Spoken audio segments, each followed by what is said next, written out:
প্রথমে আমাকে একটা প্রশ্নের উত্তর দাও, তোমার বয়স কত? আর এই বয়সে তোমার অর্জনগুলা কি কি? পারবা আমাকে যে কোনো একটা অর্জনের নাম বলতে? পারবা না। তোমার কাছে একটা লম্বা লিস্ট আছে, কিন্তু সেটা অ্যাচিভমেন্টের না, সেটা হচ্ছে এক্সকিউজের লিস্ট। আমার টাকা নাই, আমাকে কেউ সাপোর্ট করে না, ভাই আমি তো সারাদিন সময়ই পাই না। বাহ সেরা রে, এই অজুহাতের লিস্ট নিয়ে কবরে যাইও। আজকে আমি তোমার সাথে মাত্র কয়েক মিনিট কথা বলবো। আজকে আমি আদর করে তোমাকে বুঝাইতে আসি নাই, নরম নরম কথা শোনার আশা করিও না আজকে। যারা নিজের লাইফ নিয়ে সত্যি সিরিয়াস তারা এই ভিডিওটা দেখো, বাকিরা যাও যায় আরেকটা রিল দেখো অথবা কোনো একটা কিউট মেয়ের নাচ দেখো, কারণ ওইটাই তোমার লেভেল। আর এখনো যারা আছো তারা মনোযোগ দিয়ে আমার কথা শুনো। একটা ছেলে মানুষকে শেষ করে দেওয়ার জন্য এই দুনিয়ায় হাজার হাজার উপায় সাজানো আছে, তুমি বুঝতেছো না, কিন্তু ধীরে ধীরে তোমাকে কাপুরুষ বানানোর একটা মিশন শুরু হয়ে গেছে। আর সবচেয়ে ভয়ঙ্কর ব্যাপার কি জানো, তুমি এই মিশনে নিজেই একজন ভলেন্টিয়ার হিসেবে কাজ করতেছো। আগের যুগে মানুষ নিজেদের অ্যাচিভমেন্ট গুলা শেয়ার করতো, আর এখন উল্টা। তুমি যে একটা ভোদাই এইটা তুমি প্রাউডলি সোশ্যাল মিডিয়াতে বলতেছো। তুমি নিজের ব্যর্থতাকে পার্সোনালিটি বানায় ফেলছো। একটা ছেলে মানুষ হইলো শক্তির প্রতীক, কিন্তু এখন বেশিরভাগ ছেলে মানুষের মধ্যে মেয়েলি স্বভাব দেখা যায়। তারা জীবন নিয়ে খুব ডিপ্রেসড, জীবনে কি করবে না করবে কোনো ঠিক নাই। এরা সারাদিন ফেসবুক ইনস্টাগ্রামে কামলা খাটে। এদেরকে বলো আরেকবার আন্দোলন করতে, সবাই লাঠি সোটা নিয়ে একদম রেডি, সেই মারামারি হবে আজকে। দেশ বদলানোর জন্য রাস্তায় নামে আন্দোলন করতে পারবে, কিন্তু দেশ বদলানোর জন্য 5টা বছর ডেডিকেটেডলি কাজ করতে পারবে না। ওই যে বয়স কম রক্ত গরম, এরা হইলো আন্ডারওয়ার্ল্ডের বাজ পাখি। বাজ পাখি রে, তোর মোবাইলের স্ক্রিন টাইমটা একবার দেখ। বাজ পাখি হইতে যায় তুই খাঁচাই বন্দি পাখি হয়ে গেছস। আর এই খাঁচার নাম হইলো পর্ন, এই খাঁচার নাম ইনস্টাগ্রাম, টিকটকও আছে। একটা পুরুষকে কাপুরুষ বানানোর যাত্রা শুরু হয় তার হাতে একটা স্মার্টফোন দিয়ে। আগে মানুষ ঘন্টার পর ঘন্টা একটা কাজ মনোযোগ দিয়ে করতে পারতো, এখন একটা কাজ করতে বসলে 5 মিনিট না যাইতেই আমার হাতে ফোন চলে আসে। তোমার ব্রেইনটা আর তোমার হয়ে কাজ করে না, এইটা এখন অ্যালগরিদমের দাস হয়ে গেছে। এখনকার বাচ্চাদের অবস্থা এমন যে হাতে ফোন না দিলে ওই কোনো খাবারে খাবে না। একটু ফোনটা হাত থেকে নিলে এমন কান্নাকাটি শুরু করে, দেখলে মনে হবে যে ওই মনে হয় মারা যাবে। এই বাচ্চাগুলা যখন বড় হবে তখন এদের কি অবস্থা হবে একবার ভাবে দেখছো? তুমি একটা বাচ্চার হাতে দিছো ফোন, মামু 4 বছরে দেখবে ডোরিমন, 10 বছরে পর্ন। এখন মেইন কথায় আসি, তোমার শরীরে যে এনার্জিটা আছে এটা তুমি পজিটিভ কাজে খরচ করতে পারো, আবার নেগেটিভ কাজেও নষ্ট করে ফেলতে পারো। সুন্দর একটা জীবন গড়তে পারো, আবার তুমি চাইলে মাত্র কয়েক সেকেন্ডের প্লেজারের জন্য এই এনার্জিটা নষ্ট করে ফেলতে পারো। তুমি যে একটু মনোযোগ ধরে রাখবা সেই সুযোগটাই নাই। অ্যাডভার্টাইজমেন্ট ইন্ডাস্ট্রি, ফিল্ম ইন্ডাস্ট্রি, প্রত্যেকটা সোশ্যাল মিডিয়া প্ল্যাটফর্ম সবাই মারামারি করতেছে তোমার অ্যাটেনশন পাওয়ার জন্য। এদের জন্য দুনিয়ার সব থেকে ট্যালেন্টেড মানুষগুলা কাজ করতেছে। তাদের টার্গেট হইলো কিভাবে তোমাকে আরো বেশিক্ষণ এই সোশ্যাল মিডিয়া প্ল্যাটফর্ম গুলাতে আটকায় রাখা যায়। তুমি তো ওদের কাস্টমার না, তুমি হইলো ওদের প্রোডাক্ট। তোমাকে প্রত্যেকটা দিন বিক্রি করা হইতাছে। এখন একটু চিন্তা করে দেখো তো, একটা ছেলে মানুষকে কিসে আটকানো যায়? আমি খুব সুন্দর একটা পোস্ট দিলাম, তুমি ওইটা দেখবাই না, কিন্তু তোমার সামনে একটা মেয়ের শরীর দেখানো একটা ভিডিও রাখা হইলো, তোমার খেলা শেষ। তুমি পারলে একদম মোবাইলের ভিতর মাথাটা ঢুকায় দাও। এই কাজটাই বড় বড় ইন্ডাস্ট্রি গুলা করতেছে। তাদের কাজ হচ্ছে যেমনেই হোক তোমার অ্যাটেনশন পাওয়া। আজকে আমি ডিরেক্ট কথা বলতে চাই, কোনো শরম করে লাভ নাই। একজন লিখছে যে নুনু একটা প্রতিবাদী জিনিস, খারাপ কিছু দেখলেই দাঁড়ায় যায়। খারাপ কথা তো বলে নাই। একটা পুরুষ মানুষের সবচেয়ে বড় শত্রু হচ্ছে তার এই নুনু। কথা হচ্ছে বস, যেই পুরুষ নিজেকে কন্ট্রোল করতে পারে না সে জীবনে কিচ্ছু করতে পারবে না। সে সারাটা জীবন নিজের নফসের গোলামি করেই কাটাই দিবে, এইটা একদম শিওর। তুমি নিজে চিন্তা করো, তুমি যদি তোমার শরীরের উপরই কন্ট্রোল না রাখতে পারো, তুমি কিভাবে একটা বিজনেস রান করবে? তুমি কিভাবে একটা ফ্যামিলি চালাবে? তুমি তো নিজের হাতটাকেই সামলাইতে পারো না। তুমি যত বড় মূর্খ আর অশিক্ষিত হও, আমি তোমাকে বলতেছি তুমি আগামী 6 মাস ডেডিকেটেডলি যে কোনো একটা সেক্টরে কাজ করো, ডেডিকেটেডলি একটা স্কিল ডেভেলপ করো, তোমার পুরো লাইফ চেঞ্জ হয়ে যাবে। কোনো ম্যাজিক লাগবে না, কোনো পীরের কোর্সও করা লাগবে না, কোনো মামা চাচাও লাগবে না। 6 মাস, মাত্র 6টা মাস তুমি নিজেকে সময় দাও। কিন্তু আমাদের এখনকার অবস্থা এমন হয়ে গেছে, 6 মাস দূরের কথা, আমরা 6 দিনও নিজেদেরকে সামলাইতে পারি না। এই সোশ্যাল মিডিয়া আর পর্ন ইন্ডাস্ট্রি পোলাপানের ব্রেইন একদম নষ্ট করে ফেলছে। কেন রে ভাই, মানুষ কি দুনিয়ায় খালি সহবাস করতে আসছে? এইটা ছাড়া কি আর কোনো কাজ নাই? এখন তুমি আমাকে জিজ্ঞেস করতে পারো যে ভাই করবোটা কি? দেখো বস, তুমিও বুঝো আমিও বুঝি, তুমি যেটা করতেছো এটা সম্পূর্ণ ভুল। তুমি একটা লুপের মধ্যে ঢুকে গেছো। তুমি প্রত্যেকদিন সকালে উঠে ভাবো যে আজকে দুনিয়া কাঁপায় ফেলবো, কিন্তু দুপুর হইতে হইতেই তোমার মোটিভেশন শেষ হয়ে যায়। আর রাতের বেলা তোমার এক হাতে থাকে ফোন আর এক হাতে ধন। এইভাবে জীবনের বহুত বছর নষ্ট করে ফেলছো তুমি। কিন্তু তুমি কি খেয়াল করছো যে তোমার বাবা মায়ের বয়স হয়ে যাইতেছে? বাবার চুলের দিকে তাকাও একবার, হাঁটার গতিটা দেখো, কণ্ঠস্বরটা শোনো। মানুষটা আর আগের মতো নাই বস। পরিবারের সবাই তোমার দিকে তাকায় আছে যে তুমি ভালো কিছু করবা,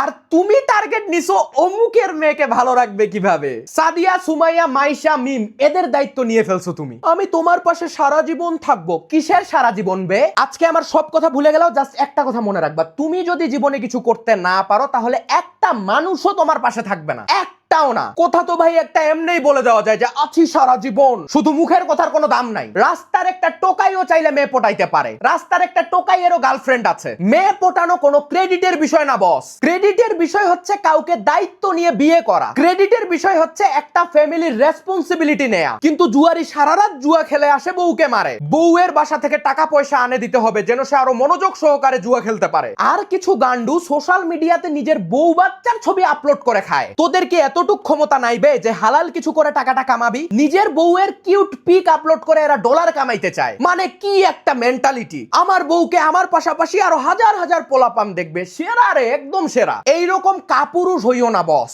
এখন কথা হচ্ছে, তুমি তোমার জীবনের সব থেকে গুরুত্বপূর্ণ সময়গুলো অনেক ভাবে নষ্ট করে ফেলতে পারো। তুমি নেশাখোর হয়ে যাইতে পারো, তুমি একটা মেয়ের ইনবক্সে পড়ে থাকতে পারো, লাইফলেস বন্ধুদের সাথে ঘন্টার পর ঘন্টা তুমি চায়ের দোকানে আড্ডা দিতে পারো, তুমি আবার 2x এর আশায় প্লেনও উড়াইতে পারো। নিজের জীবন ধ্বংস করার হাজারটা উপায় আছে বস, কিন্তু জীবনে সাকসেসফুল হওয়ার একটাই উপায়, সেটা হচ্ছে ধৈর্য ধরে কাজ করে যাওয়া। হ্যাঁ ভাই, অনেক প্যারা লাগবে, খুব লোনলি ফিল হবে, তোমার কথা কেউ বুঝবে না, মনে হবে একটা অন্ধকার রাস্তায় তুমি একাই দৌড়াইতেছো। কিন্তু যারা এই সময়গুলাতে নিজেকে সামলে নিতে পারবে তারাই জীবনে বড় কিছু করবে। আর বাকিরা 60 বছর বয়সে যায় হসপিটালের বেডে শুয়ে আফসোস করবে, ইস যদি একবার রিস্ক নিতাম, যদি একবার নিজের প্যাশনটা ফলো করার সাহস করতাম, তাহলে আজকে হয়তো জীবনটা অন্যরকম হইতো। আরেকটা ব্যাপার, পোলাপান কঠিন লেভেলের ছেসরা হয়ে গেছে। ধরো তোমাকে একটা মেয়ে বেল দিচ্ছে না, তুমি তারপরেও ওর পিছনে পড়ে আসো, তোমাকে সে যা ইচ্ছা তাই বলতেছে, তুমি মুখ বুঝে সবকিছু সহ্য করতেছো, কারণ তুমি তাকে অনেক ভালোবাসো। কেন হে, তুমি কি টিস্যু পেপার নাকি যে মানুষ তোমাকে ইউজ করে ফেলে দিবে আর তুমি বসে বসে কাঁদবে? তুমি সাইকেল চালানো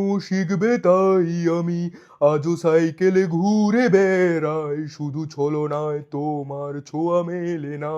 এই গানগুলা হচ্ছে আরেক ডিস্টার্ব। মানে কোনো বেডি সাইকেল চালানো শিখতে চাইছিল, ওই জন্য আজকেও সাইকেল ধরে ঘুরে বেড়ায়। বেশিরভাগ প্রেম প্রীতি রিলেটেড গানগুলা শুনলে মনে হয় যে একটা মেয়ের জন্য ধ্বংস হয়ে যায়। কাউকে ভালোবাসা মানে যেন নিজেকে শেষ করে দেওয়া। তোমার বাপ মা তোমার জন্য এত কিছু করলো, এরাই তো তোমার জীবনের সবচেয়ে বড় মোটিভেশন হওয়া উচিত। তোমাকে কেন বাইরের একটা মেয়ের কাছ থেকে মোটিভেশন খোঁজা লাগবে? এইরকম অনেক ঘটনা আছে, ছেলেটা একটা রিলেশনে খুব সিরিয়াস হয়ে গেছে, কিন্তু মেয়েটা এই ছেলের থেকে ভালো অপশন পায়ে গেছে, তখন সে সুন্দর মতো ছেলেটাকে ইগনোর করা শুরু করে দিছে। ছেলেটাকে একটা মেসেজ দিছে, তুমি আমার থেকে ভালো কাউকে ডিজার্ভ করো, আমাদের ভালোবাসা পূর্ণতা পাবে না, তুমি ভালো থেকো। মেয়ে ভালোই আছে, কিন্তু পোলাটা ভালো নাই, পোলা হয়ে গেছে নেশাখোর। দিনে সে 2x এর আশায় প্লেন উড়ায় আর রাতে ভরপুর নেশা করে। পোলার জীবন শেষ, একদম শেষ। মনে রাখবে বস, যেই মানুষটা চলে যাওয়ার সে যাবেই, আজকে হোক বা কালকে, কিন্তু তুমি নিজেকে শেষ করে দিতে থাকলে ওই মেয়ে তোমাকে দেখে কষ্ট পাবে না, বরং সে মনে মনে খুব খুশি হবে। সে ভাববে, ইস বলদটা আমার জন্য খালি কিরকম করতেছে,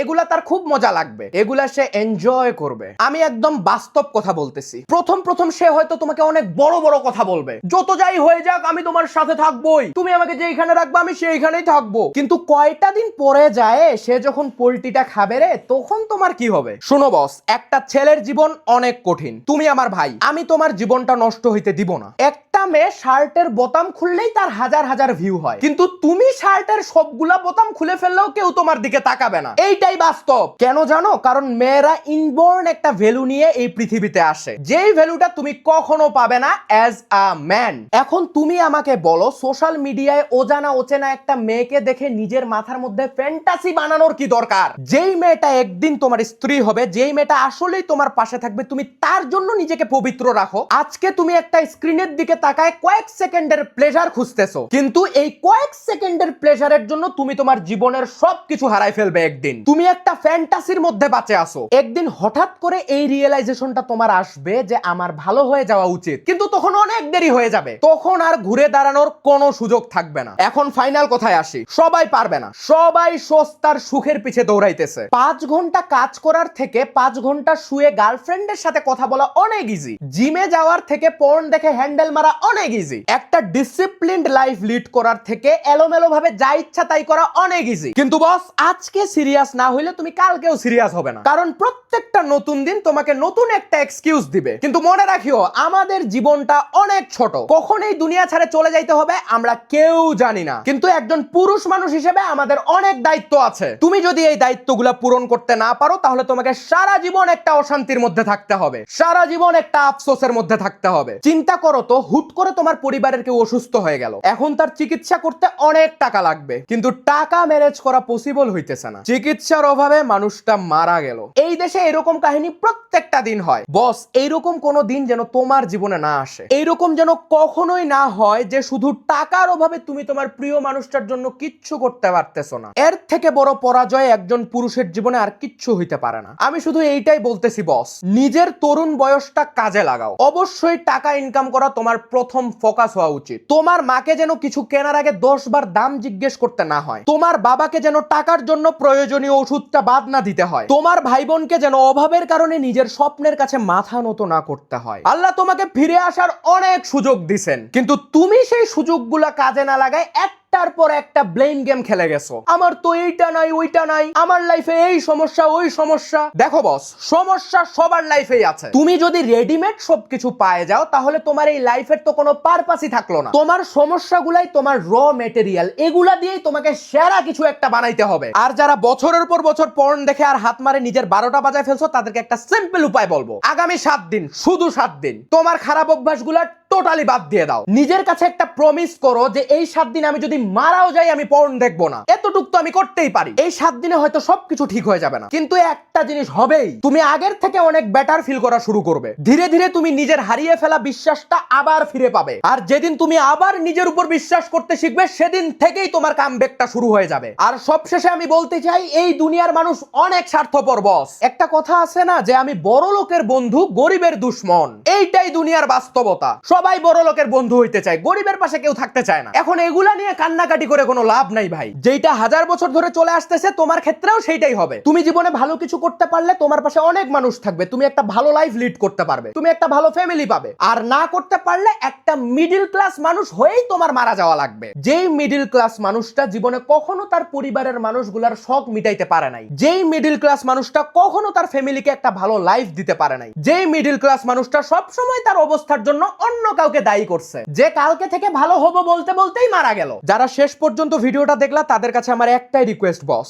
এই মুহূর্ত থেকে নিজের মধ্যে একটা রিয়েলাইজেশন আনো যে তুমি যেটা করতেছো সেটা ভুল। তোমাকে অবশ্যই জীবনে সেরা কিছু হওয়া লাগবে, তোমাকে এমন কেউ হওয়া লাগবে যার মৃত্যুর পরও মানুষ তার জন্য দোয়া করে যাবে। আর স্বার্থপর এই দুনিয়ায় যখন তুমি একদম ভাঙে পড়বে, যখন তারপর একটা প্রেসারে তুমি দুমড়ে মুচড়ে যাবে, তখন মনে রাখবা আল্লাহ রাব্বুল আলামিন তোমার ফিরে আসার অপেক্ষায় আছেন। আল্লাহকে বলো যে তুমি ফিরে আসতে চাও। অসংখ্য পাপ, অজস্র ভুল করার পরও আল্লাহ তাআলা আমাদেরকে ধ্বংস করে দেয় নাই। আল্লাহ আমাদেরকে বারবার সুযোগ দিবেন। মানুষ তো আজকে আছে কালকে নাই, কিন্তু সৃষ্টিকর্তা তোমাকে কখনোই ভুলে যায় নাই বস। 5 ওয়াক্ত নামাজ তুমি তোমার রুটিনে ইনক্লুড করো, তোমার লাইফ চেঞ্জ হয়ে যাবেই ইনশাআল্লাহ। আজকে থেকে সব আকাম ছাড়ে দাও বস। দেখা হবে বিজয় ইনশাআল্লাহ। আল্লাহ হাফেজ।